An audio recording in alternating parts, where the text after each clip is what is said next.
ekan. Men o'sha avылда туып үскән егет инде Айдар Гыйбадуллин булам. Безнең мәчетебезнең бүген 130 еллыгы мәҗлесен менә уздырып җибәрергә ният кылдык. Мөфти хәзрәт белән бергәләп уйланган эш. Мөфти хәзрәтләр дә килә, алар комиссия ноль килә иншаллах кунакка. Безнең инде Аллага шөкер менә безнең бабаларыбызның аталарыдыр әлбәттә, бабаларыбызның бабаларыдыр. Алар 130 ел элек шушы Аллаһ йортын салып калдырганнар. Шушында безгә инде шушы Аллаһ йортын саклап, чиста килеш, җылы килеш, шунда гыйбадәт кылып яшәргә генә кала. Шуңа күрә безнең бурыч инде менә Аллаһ Тәгалә без кунакка җәйгә яратабыз, шуның кебек Аллаһ Тәгаләнең йортына да кунакка йөрергә кирәк. Аллаһ Тәгаләнең йортын кешеләр бизи, анда Аллаһ Тәгаләнең йортын бизәргә кирәк, анда истәп торырга кирәк.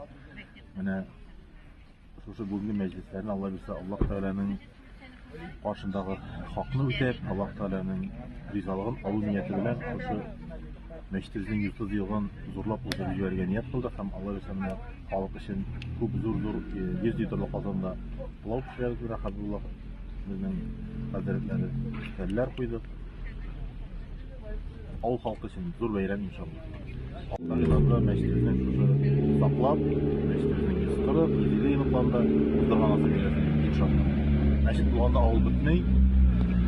Менә шул төп догабыз шул.